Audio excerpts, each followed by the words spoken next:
Hi, first grade. I have a new story to read to you today. There's not exactly a theme for this week. I know last week was fairy tales and the week before was Mo Willems, but this week there's not exactly a theme.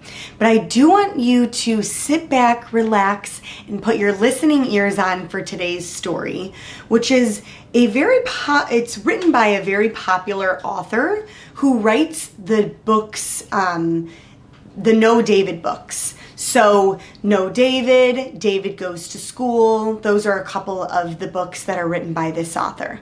Does anyone know who that author is? It's David Shannon. And David Shannon is also the author of this very famous book. And this book has the title, A Bad Case of Stripes. And last week, we worked a little bit on making a prediction.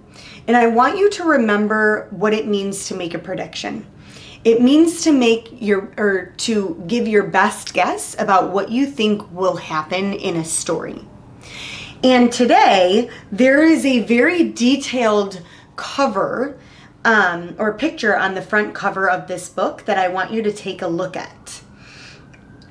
Take a look at, first of all, the face of this girl who maybe we could say will be the main character in this book. And take a look at the way that she looks, what she's holding, what's in her mouth. Just based on this one picture and the title of this book, what do you think this book might be about? What do you predict? I want you to turn to someone who's near you at home and tell them what your prediction is for this story. I predict, and then tell them. I'll give you a minute.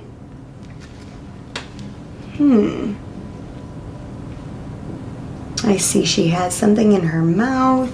She also has a cup of water. Maybe she's sick. She looks like she's a bunch of different colors, and looks like she might be in bed or on a couch relaxing. She does not look very happy. All right, now take your prediction, put it in the back of your brain, and we're going to come back to that at the end of this story to see if our prediction was true or if maybe we were surprised by something that happened in the book. So here we go. The title of this book is A Bad Case of Stripes by David Shannon. Ooh, this might be another clue. These are called lima beans. They kind of look like edamame as well, but these are lima beans. Wonder what those are doing there. To my wife, Heidi, and to my friend and teacher, Philip Hayes, aka Uncle Legend. Camilla Cream loved lima beans, but she never ate them. All of her friends hated lima beans, and she wanted to fit in. Camilla was always worried about what other people thought of her. Today, she was fretting even more than usual. Fretting is like worrying. It was the first day of school, and she couldn't decide what to wear. There were so many people to impress. She tried on 42 outfits, but none seemed quite right. She put on a pretty red dress and looked in the mirror. Then she screamed. Ah!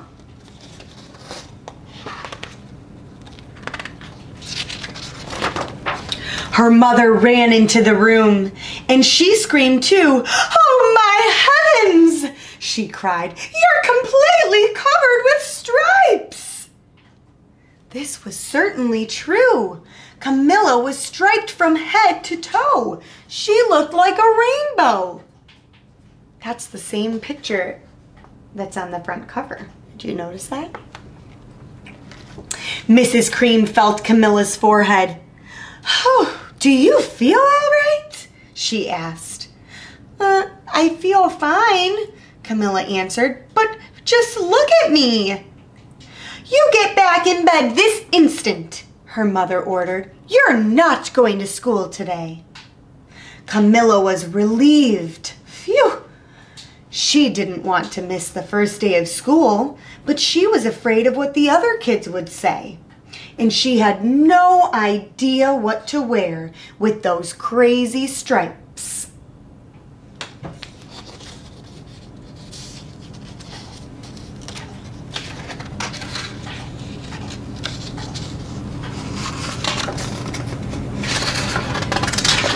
There we go. That afternoon, Dr. Bumble came to examine Camilla. "Oh, most extraordinary!" he exclaimed. "I've never seen anything like it. Are you having coughing, sneezing, runny nose, aches, pains, chills, hot flashes, dizziness, drowsiness, shortness of breath, or uncomfortable twitching?" "No," Camilla told him. "I feel fine." "Well then," Dr. Bumble said, turning to Mrs. Cream, "I don't see any reason why she shouldn't go to school tomorrow. Here's some ointment that should help clear up these stripes in a few days. If it doesn't, you know where to reach me." And off he went.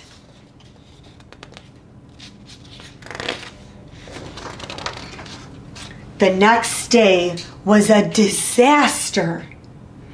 Everyone at school laughed at Camilla. They called her Camilla Cran and Night of the Living Lollipop. She tried her best to act as if everything were normal, but when the class said the Pledge of Allegiance, her stripes turned red, white, and blue, and she broke out in stars.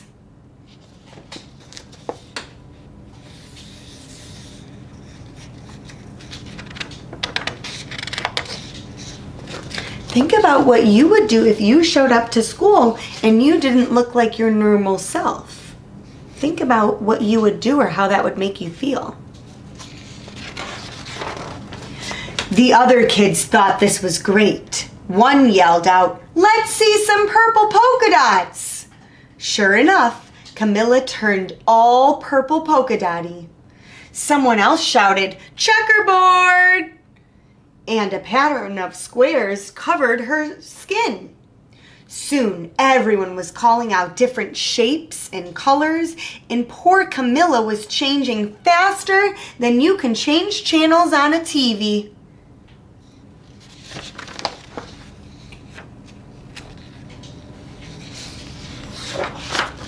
That night, Mr. Harms, the school principal, called.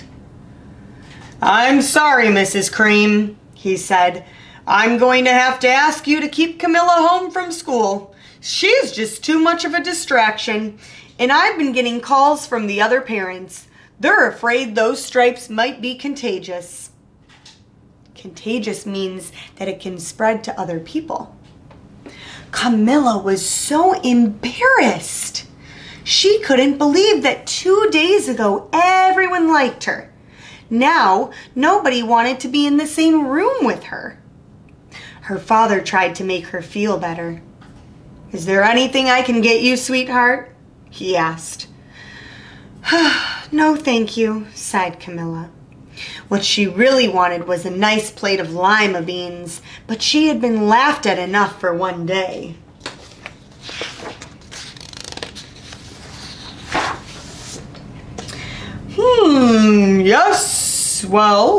Yes, I see," Dr. Bumble mumbled when Mr. Cream phoned the next day. "I think I'd better bring in the specialists. We'll be right over." About an hour later, Dr. Bumble arrived with 4 people in long white coats. He introduced them to the Creams. "This is Dr. Grop, Dr. Sponge, Dr. Cricket, and Dr. Young." Then the specialists went to work on Camilla. They squeezed, jabbed, tapped, and tested. It was very uncomfortable. Well, it's not the mumps," concluded Dr. Grop. "Or the measles," said Dr. Sponge. "Definitely not chicken pox," put in Dr. Cricket. "Or sunburn," said Dr. Young. "Try these," said the specialists. They each handed her a bottle filled with different colored pills. "Take one of each before bed," said Dr. Grop. Then they filed out the front door, followed by Dr. Bumble.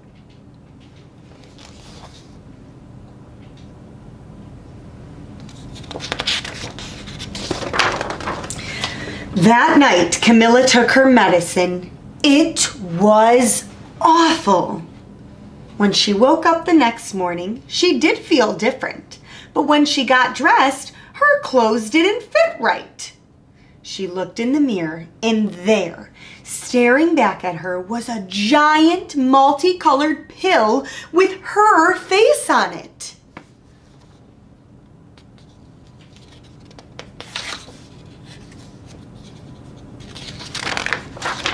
Dr. Bumble rushed over as soon as Mrs. Cream called, but this time, instead of the specialists, he brought the experts.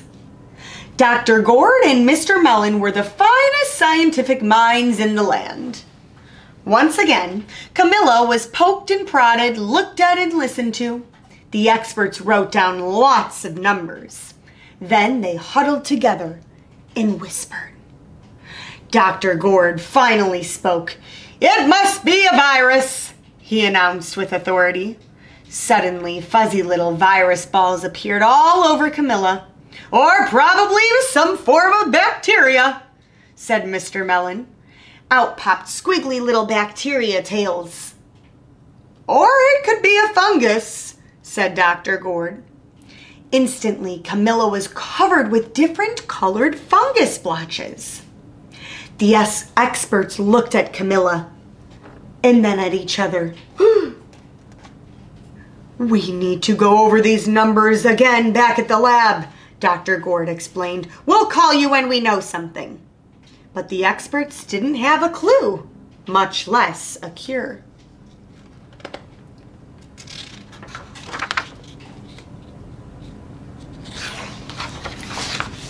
Sounds like none of the doctors can help them out. By now, the TV news had found out about Camilla.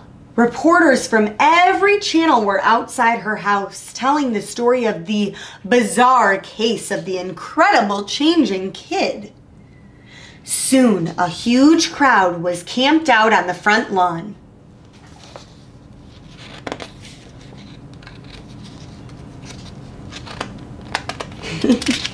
These pages are stuck together. They're giving Miss D a hard time. All right, there we go. Oh my! The creams were swamped with all kinds of remedies from psychologists, allergists, herbalists, nutritionists, psychics, an old medicine man, a guru, and even a veterinarian. Each so-called cure only added to poor Camilla's strange appearance until it was hard to even recognize her. She sprouted roots and berries and crystals and feathers and a long furry tail. But nothing worked.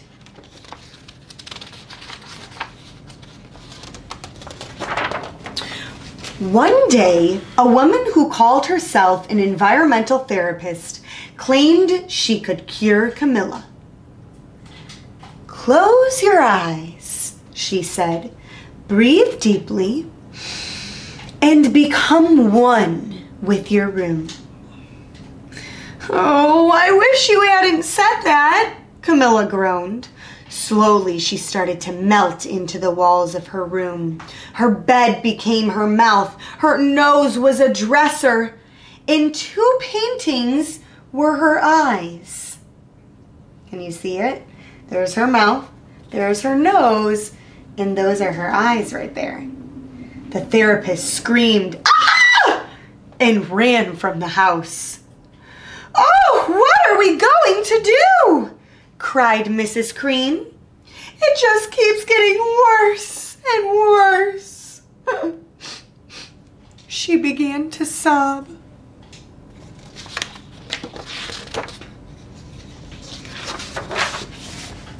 At that moment, Mr. Cream heard a quiet little knock at the front door. He opened it, and there stood an old woman who was just as plump and sweet as a strawberry. Excuse me, she said brightly, but I think I can help.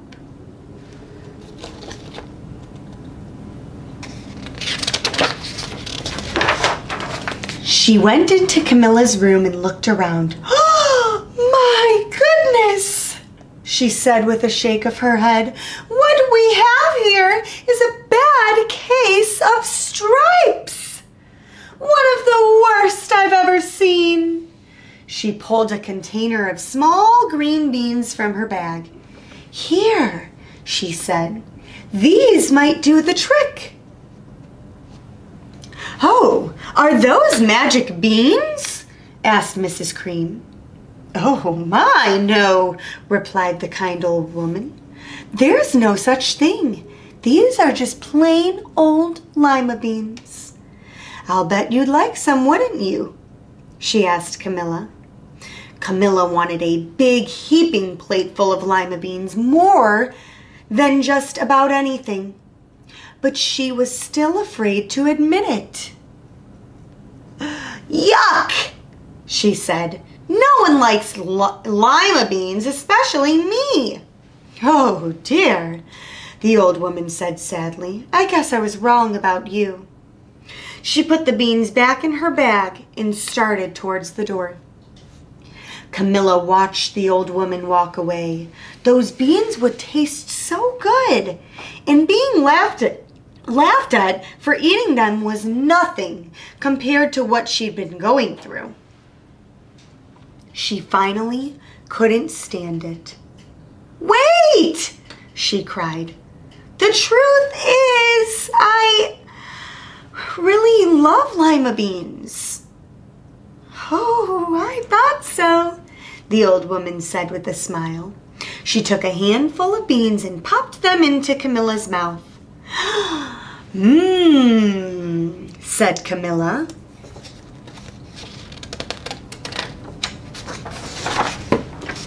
Suddenly, the branches, feathers, and squiggly tails began to disappear. Then the whole room swirled around. When it stopped, there stood Camilla. And everything was back to normal. I'm cured, she shouted. Yes, said the old woman. I knew the real you was in there somewhere. She patted Camilla on the head. Then she went outside and vanished into the crowd. To vanish means to disappear. And there's Camilla. So wait a minute. Camilla wasn't really being herself, was she? So when the old lady, the old woman finally came by to help her out and give her some lima beans, she said that she didn't want them, but she really wasn't being herself. Her true self inside really likes lima beans, doesn't she? And then she said, you know what? Here's what the truth is. The truth is that I really do like lima beans. And then that's when the old woman popped in the lima beans, and then what happened? Camilla was back to her old self. Afterward, Camilla wasn't quite the same. Some of the kids at school said she was weird, but she didn't care a bit. She ate all the lima beans she wanted, and she never even had a touch of stripes again. And there she is, enjoying a plate of lima beans, being her true self. And look, her bow in her hair has some stripes.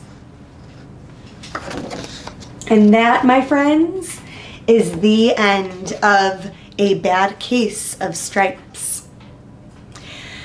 When you turn the video off, I want you to tell someone at home, that same person you told your prediction to at the very beginning of the story, tell them if your prediction was true or if it was different.